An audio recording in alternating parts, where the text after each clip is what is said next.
right, welcome folks. I'm going to, Adam, if you would allow me to share my screen, thank you very much.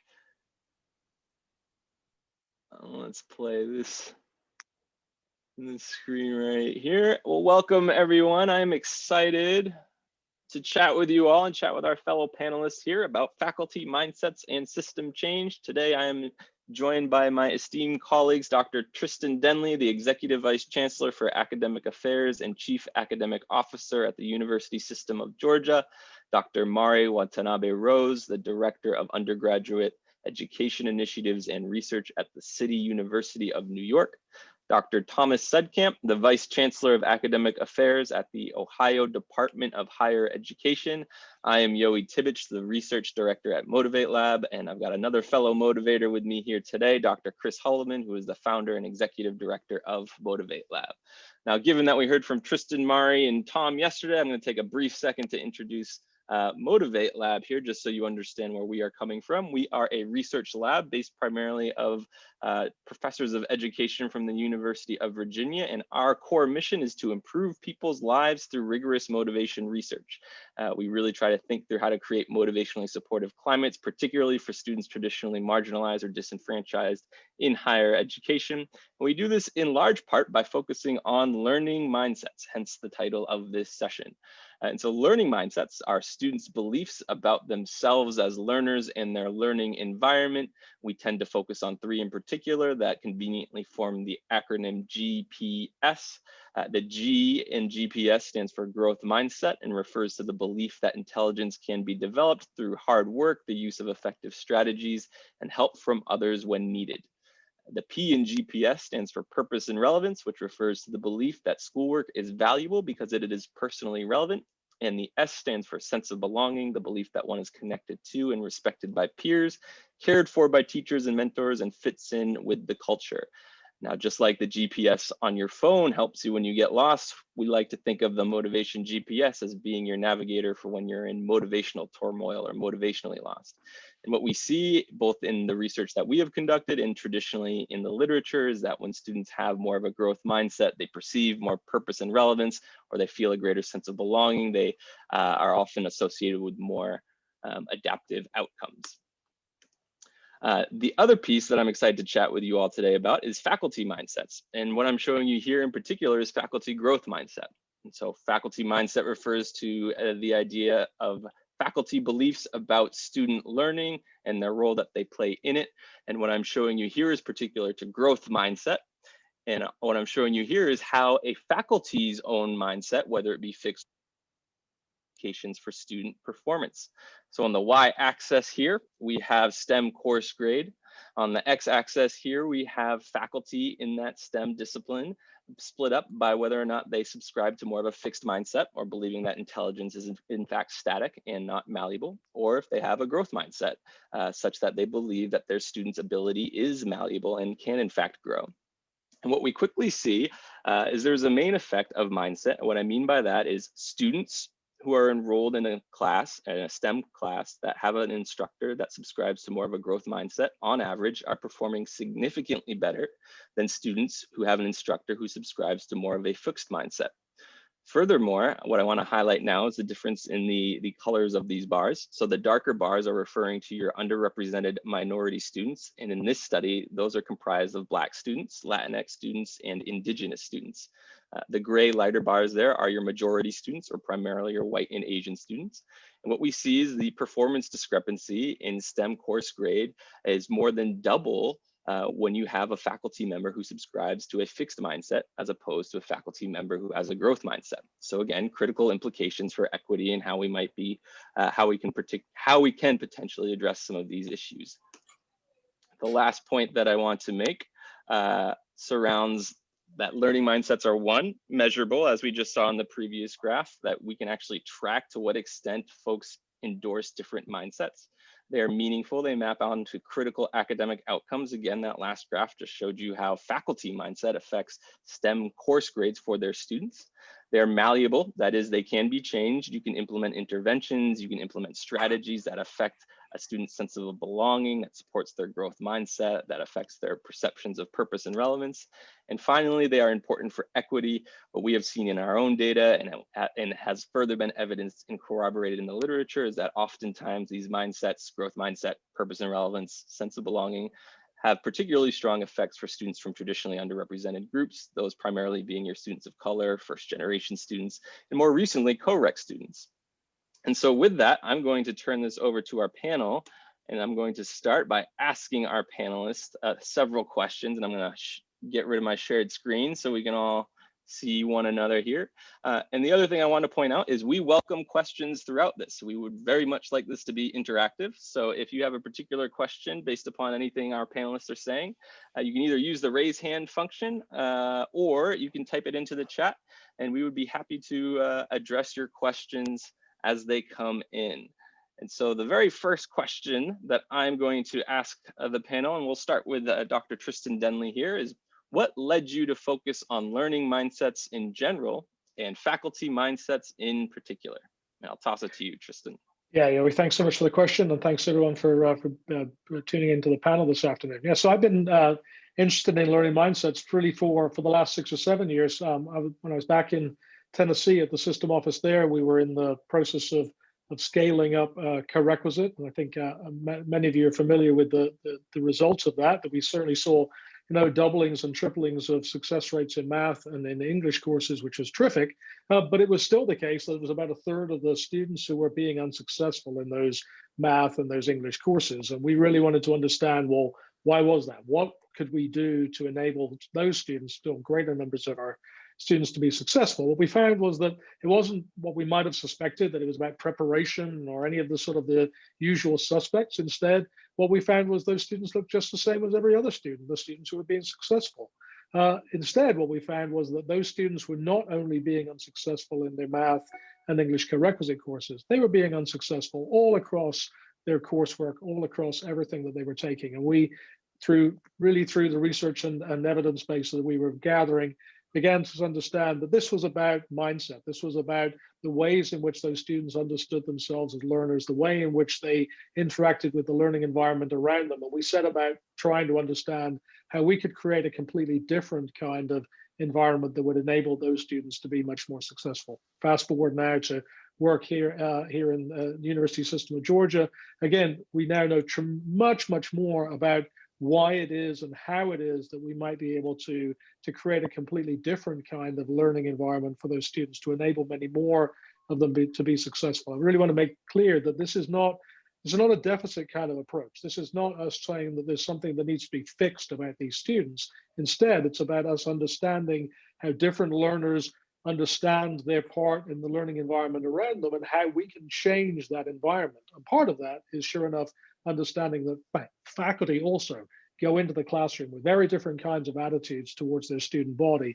And that interaction between student and faculty body mindset is absolutely crucial, we believe, to enabling many more students to be successful. Thank you, Tristan. At CUNY, at the beginning of our mindset work is exactly the same. So as I mentioned yesterday during the plenary session, CUNY's Strong Start to Finish goal is the scaling up of co-requisite remediation. And we looked into correct data, and we found out, I found out with one of the audience members, Michael Guy, that the students who fail correct, it's not necessarily academic, their issues. So then how can we help support those students? So mindset is one of the multifaceted strategies for us to support students. And yeah, that's it. And so long story short, we want to, this earlier, I almost forgot. During the keynote, Dr. Benjamin said that, structural changes, that's not enough, right? So this is one of our strategies as well. Well, I'll follow up on what Tristan had said.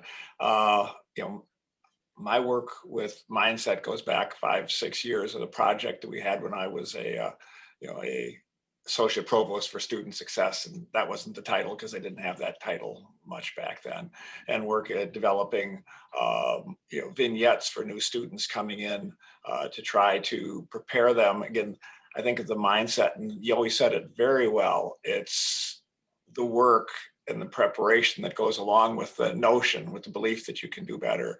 So putting that project with new incoming students, particularly students from underrepresented populations, first generation students. And with that, before we jump to the next question, how did we get to looking at it as a system? And again, I want to really applaud Tristan and his work. Seeing the results that they had, the impact is what spurred us on to try to provide more mindset information in Ohio. And I had talked with Mari before we did it too, to learn about how things have been working up at CUNY. So I've got the two leaders here on the stage, and I'm the follower. And I got the information. Tristan connected us with Motivate Labs. So this is all thanks to Strong Start to Finish. Thank you for pointing that out, Mark. Kristen, did you want to jump in here? No, let's keep rolling. Okay. So the second question that we're excited to discuss today are, what are some successes and challenges from this work? And Mari, let's kick it off with your response, please. Sure. So I've been enjoying every minute of this initiative. So I don't know, let me start with sort of challenges, but a couple of things stood out for me. One is, mindset, growth mindset. It's been really popular and everyone knows the term, but not necessarily everyone knows what it is, right? When a concept becomes popular, people start misunderstanding it and misusing it. And lots of faculty members at CUNY have been interested in learning it, but my guess is that some others, they may not be interested in participating in it solely because of this popularity. They may be thinking that this is pop psychology or pseudoscience, or this is something that's transient, that goes away very soon. So how can we reach out to those colleagues and show them that this is science, this is evidence-based, and we learn from experts, i.e. Motivate Labs. So how can we do that? That's one of the challenges for us every day. And another thing I want to point out is that in our past workshops, there have been 3 workshops at CUNY, and I looked at the discipline-specific participants. And when I compare math and English, there are far more English participants than math, faculty. And I was wondering why, and possibly people think that English or language is something we can learn or everyone can learn, but math may not be. I actually ran this idea with my math advisor, Michael Guy, this morning, and he thought that math faculty overall, they may be believing in growth mindset because that's what they've been experiencing, right? They worked hard and they got there. But purpose and relevance, that may be some challenge, more math specific challenges, but I really don't know. This is something like research worthy, something I want to explore, and I want to know why. And if this is really the case, across CUNY or across different workshops or across the nation, how can we reach out to math faculty? That could be one challenge as well. I really like that response in terms of highlighting the challenge. I think it connects to a question we have in the chat here, which I'd be excited to get our panelists to respond to, from Christina McDonald. And that question being, so we understand this is a challenge. So what are some of the concrete strategies for bringing faculty on board to quote unquote change their mindset? If they are resistant in the first place, what is the first step at the university level, and what about the system level? So I welcome any of our panelists to chime in here. Well, I'll jump in at the individual level. And when we were when we were introducing the mindset work, it was in direct response to requests from faculty. We had been working on, we meaning the Strong Start across the state, we'd been working on a number of issues, and faculty were saying, what can we really take into the classroom? We've been working on curriculum. We've been redesigning pathways. What can we take into the classroom that's going to make a difference? And with that, the research on mindset is something we could say, you're looking for a direct path to be able to put something into your class that you can affect student performance and particularly have an impact on equity. So emphasizing what the mindset work can do, not for the faculty member, but for the student. That was what really attracted faculty members in our project. Yeah, let me build on what Tom said to talk about maybe at a system level.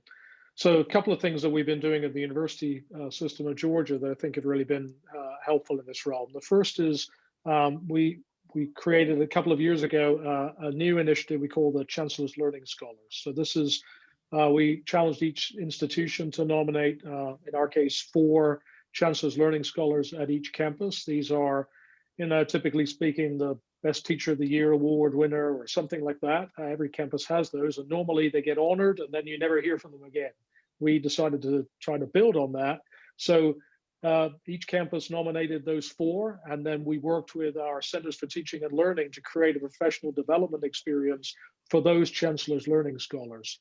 What we did was work with them, or to develop a curriculum to build with them, to work then with, on each of their campuses, each Chancellor's Learning Scholar then worked with a faculty learning community of about 10 or a dozen other faculty to talk about, you guessed it, learning mindsets, faculty mindset, student mindset, growth mindset, really digging into the data, digging into the research, understanding what that means, what does it look like, how do you do it, and to talk about it honestly as groups of faculty, and just in a very sort of low pressure kind of way. What we found is, if you sort of add it up across our system, we have 26 institutions. That's about 100 and some odd Chancellor's Learning Scholars, each with about 10 or a dozen faculty in their faculty learning community.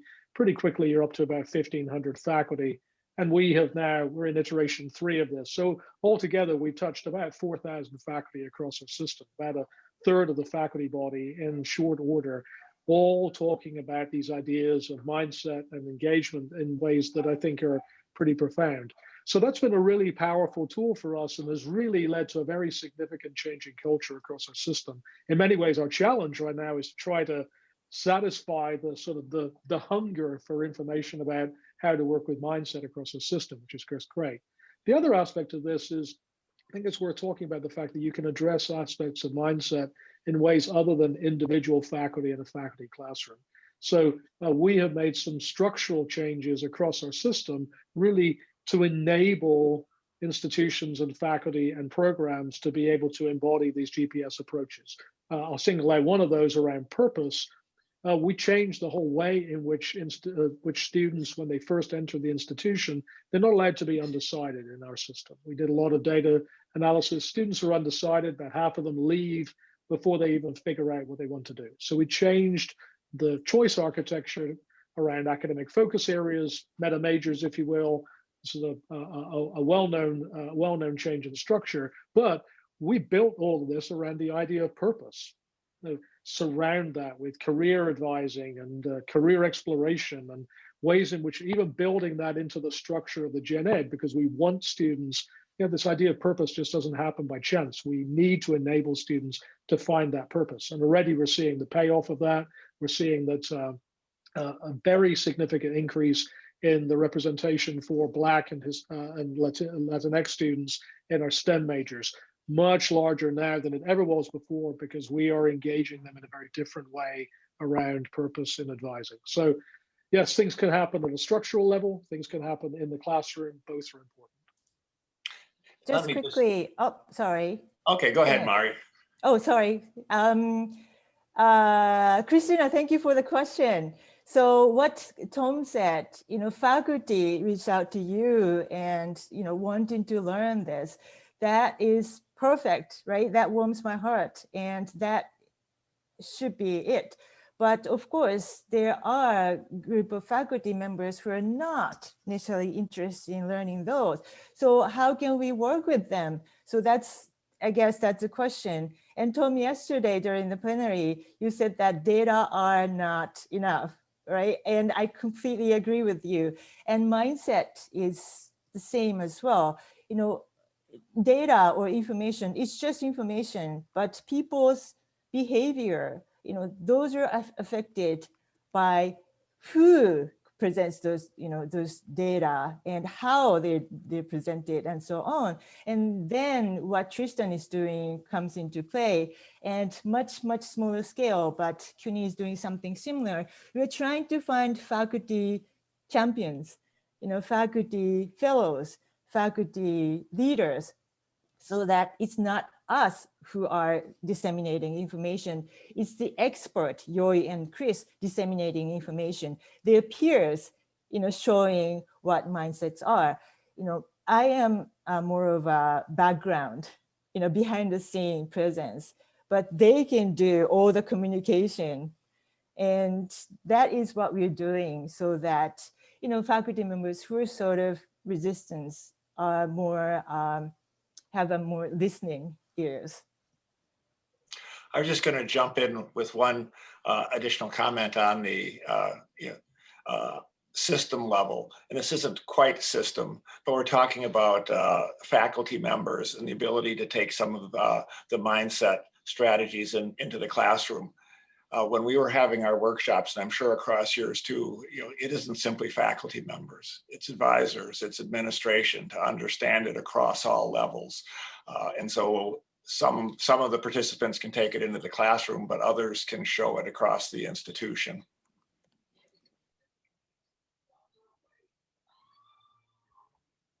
Yeah, and to build off of that, and also to answer Christina's second question in here about, do you think there is power to the peer-to-peer influence on the faculty level?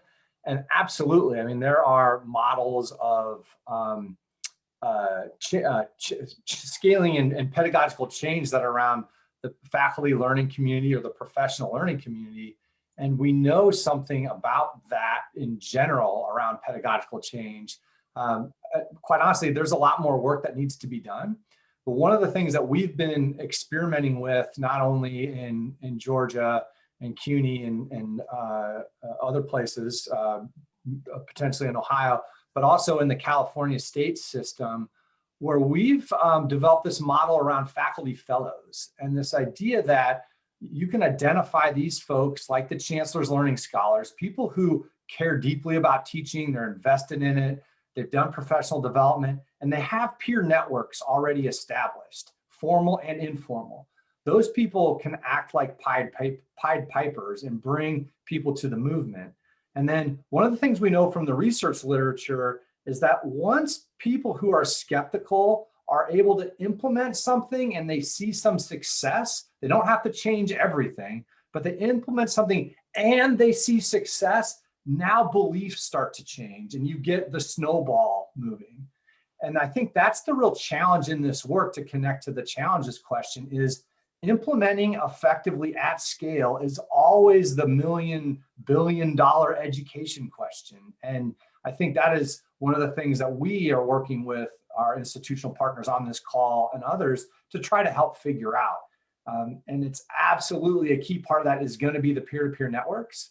And it's going to be especially true for those faculty that Mari's talking about who are resistant, but boy, do they have an impact, and often it's negative. So how do we turn that around some?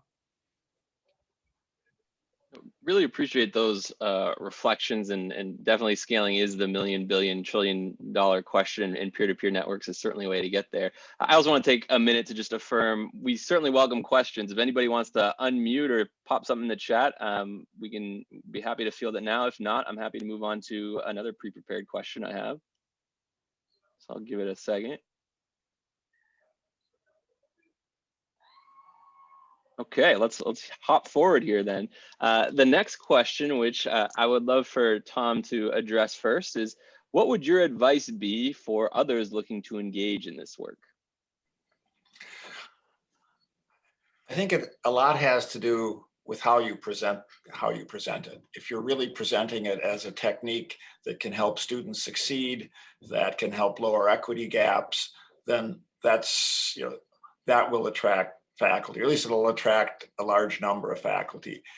Well, if you look at the title of this presentation, that faculty mindsets are in it, I think that comes naturally from people learning more about the process of how they may change their own beliefs in student learning ability. I wouldn't focus on that at all. I would focus on the output, for students and how it can work and how you can change the environment. I'm gonna either add a little humor or show that I'm completely out of touch with the world. But if I were trying to describe this to someone, I'll go take you all back to your childhood days, and you might remember the story of the little engine that could. And so if you remember that, the little engine kept going, I think I can, that's our student. But if the student just thinks they can, they still don't get anywhere. It's having the energy, it's having the fuel to be able to do it. So it isn't, as its mindset and then the right tools to go ahead. And then I'll throw another comment on that, on my bad analogy. In that little engine, there's an engineer. And if the engineer doesn't believe that the engine can do it, it's not going to go anywhere because he's not going to start it. And of course, the engineer is the faculty member. And so if you put that all together, it's the hard work that goes in it and the belief on both directions that the chore can be accomplished. So much for my bad analogy, but if I was trying to sell something, I might try to use that.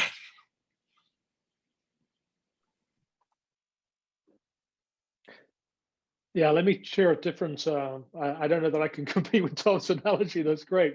But, so one of the things we've had a lot of luck in the Georgia system was we created an instrument, just like Yoey said at the beginning. These are measurable traits, and so we created a mindset survey that we actually distribute to our entire incoming freshman class each year. We've done this now since 2017. It's provided an enormous amount of data, as you might imagine, which has been really the lifeblood of a lot of the findings that have enabled us to make some progress. But I think just as importantly, it really has it's really created sort of like an X-ray machine to allow faculty to see that, students think very differently from one another about what it's like to be in the classroom. And that, it's very reasonable to imagine, I don't know if any of you have ever taken, Myers-Briggs or any of these other different kinds of psychological surveys.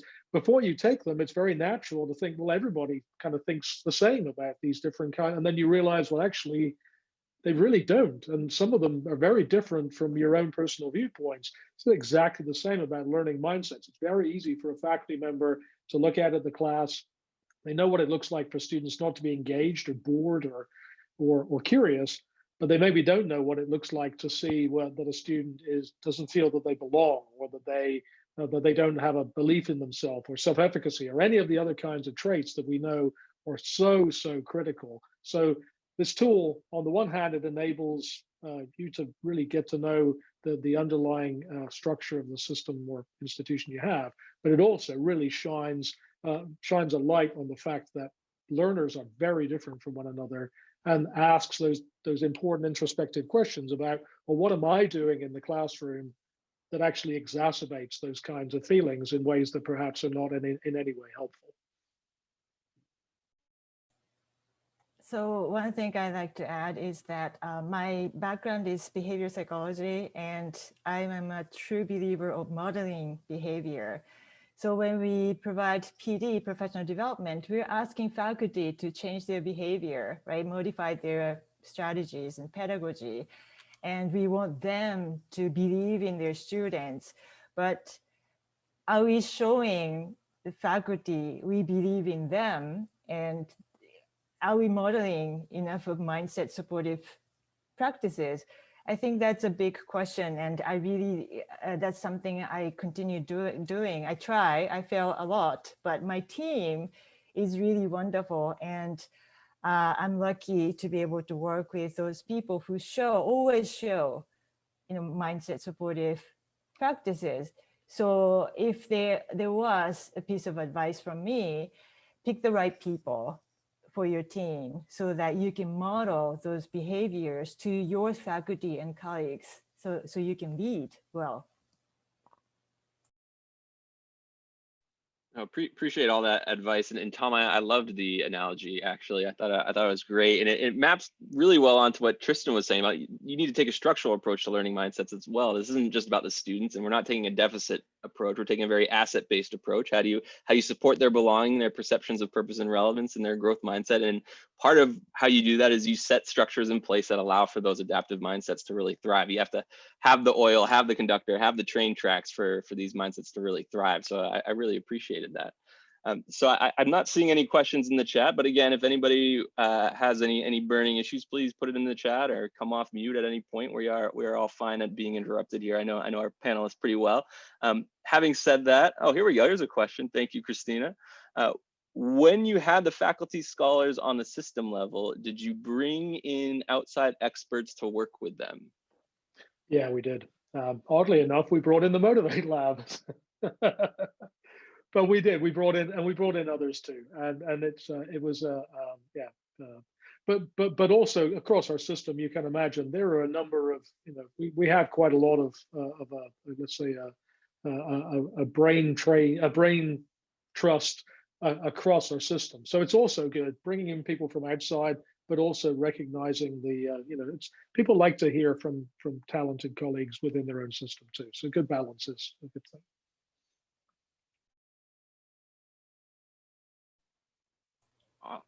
One goal of this, CUNY's mindset initiative is, of course, cultural change, but on individual levels, lots of faculty have been doing this mindset work. So nurturing them and connecting them with experts like Yoi and Chris, so that they can grow further. So I think that's one of my job and our jobs too. So yes, I'm really happy that Yoi and Chris are on board and helping us as well. And I think I can speak for both Chris and I. We are honored to be part of this journey with you all as well. So with that, I'm going to pop over to the last question. I'm going to toss this one to Chris because this seems pretty salient given the directions of this conversation. And that is, what is the next frontier of learning mindset work? And how are these three systems contributing to it?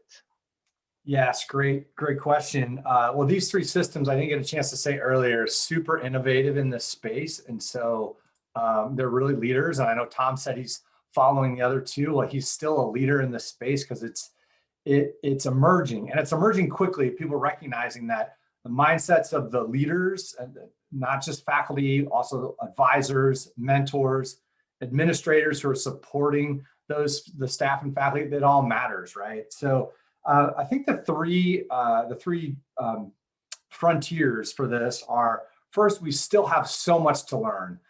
Tristan's X-ray analogy around the mindset survey gives us insight into what's inside students' heads and how they're feeling is so key. And we not only do we have learnings like that strong start to finish is supporting Yoi and I doing some really in-depth analyses of some of the data across Tennessee and Georgia, but learnings about when faculty do make changes to their practices, does it result in students benefiting, particularly marginalized students?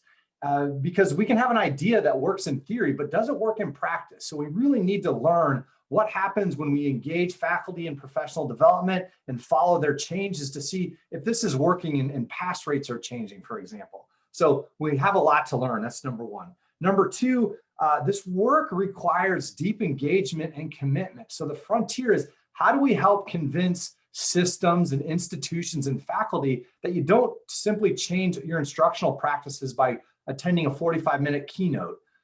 Teaching is habitual. It's also a knowledge game. And if you were like me as a PhD faculty member, I didn't get trained in teaching. I did get trained to be a K-12 teacher, which I was before I got my PhD, but I didn't get any training in graduate school. So how do we help people understand that this isn't going to be a quick fix?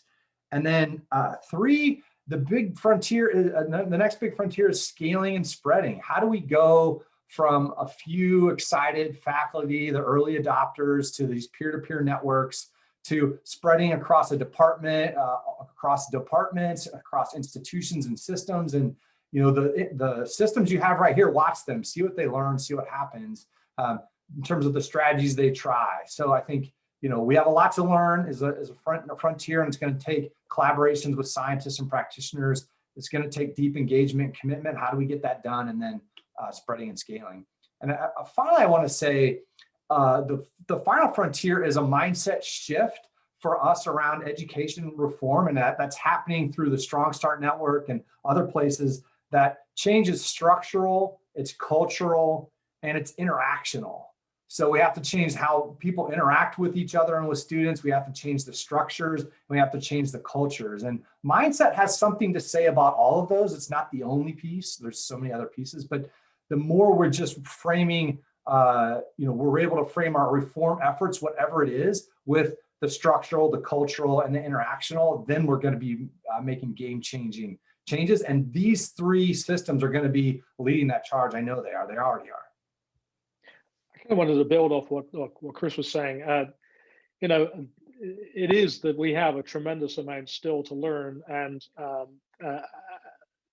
part of the work that we're doing, as I mentioned yesterday, was this idea of moving outside the momentum year and moving to this idea of the momentum approach, where we're now talking about financial aid and residence life and just the full student experience, and what we know is we have a lot to learn about what it means to understand mindset in the classroom. We have almost everything to learn about what it means to understand student mindset about these other aspects.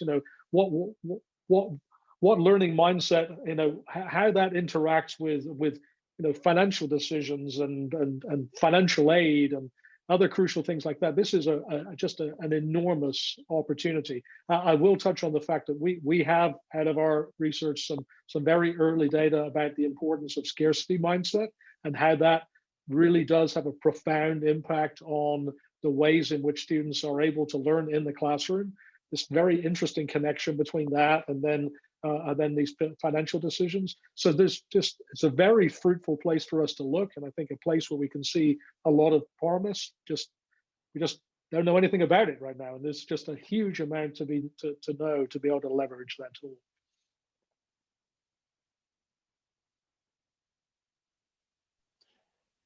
Appreciate those insights. Tom, Mari, anything from your end in terms of where you see the future of mindset work going, and what is the next frontier from where you sit? I'm hoping for the world without Chris and Yoi, so that we don't, need to do this work anymore. So everyone has these mindsets. I'm not hoping you're going to go jobless, but well, seriously, as you can see, Yoi, Chris, and Tom, Christian, everyone on this panel, it's amazing colleagues, and you can see that they model really, sense of belonging behavior. I feel completely comfortable with all four of them, and it's really, I really appreciate your presence and your work and collaboration, everything about it. So thank you so much. I'll jump in and agree with Mari on how much of a pleasure it is to work with everyone across this group. And I jump in with Chris too. I mean, the scaling, it's really impressive what Tristan has done across Georgia, getting, through the Scholars Program, getting it out, getting more buy-in across campuses, across the entire system, particularly for faculty teaching first-year students, where there is such a critical need for making the jump from high school or for a returning adult with the challenges they face through that first year of school. So if I were picking one, I loved what Tristan said about the broader picture, and there is a lot to learn there. But I think we can really help our progress completion rates by spreading this out, particularly to students entering the institutions or returning. Appreciate everyone's insight on the future of this work. Now, I understand we're at time here, but we also have one question in the chat that I would love to get to. So I'll let Adam show that we've got a 5-minute break, but for those of you who are inclined to stay, and I know our panelists would be willing to answer this question, I'd toss out Christina's last question here, and that is, was changing mindset on the faculty level instrumental in systems reform? So I'll talk for us in Georgia. I think it's really all bound up together. We, we set about now back in 2017, 2018, this idea of scaling up this whole confluence of strategies that we call the momentum year. What we realized was, we needed to do it in that interconnected way, but we also needed to pay attention to not having those ideas just sort of sit at the leadership level, but find ways in which we really can engage people on all levels, department chairs, deans, frontline faculty, and to sort of have a whole variety of different ways in which we could engage with the whole community. And part of that was, sure enough, creating these different ways in which faculty could think differently about their role as part of the education structure. We're now working similarly to talk about, well, how do we change the way advisors work, and how do we change the way financial aid advisors work, and what about the registrar? And so it's not just about faculty, but when it comes down to it, it's a lot about faculty. And so finding ways in which we can intentionally engage in that way was really key. Yeah. Appreciate that, Tristan. Then one last, probably the last question here that Charles just chimed in on. How does one get started from zero beginning? I like that question. I'll take a stab at that. Since I was quoted as saying data is not enough, which I believe, but it's a great place to start. Sharing the results of what this has done with other institutions to spark an interest. And when I say it's not enough, then maybe getting some people to tell qualitative stories of how they went into their classroom and what it did. But from starting from zero, there is data out there that you can show how this has impacted student progress in general, and particularly for students that are from underrepresented populations, closing equity gaps. So if I were starting a conversation, I would start it with that. Perfect. Thank you, Tom. And with that, I think I'm going to shut us down, as we've got 2 minutes to get to Brian's plenary, and I know we all want to make it there. So I would like to thank all of our panelists for having this discussion with us today. I certainly learned a lot despite knowing them for a long time here. So I got a lot out of it. Hopefully you did as well. And hopefully we see some of you in Brian's session. And as always, please feel free to reach out to us if there are any remaining questions or wonderings that we might be able to help you out with. So thank you, folks.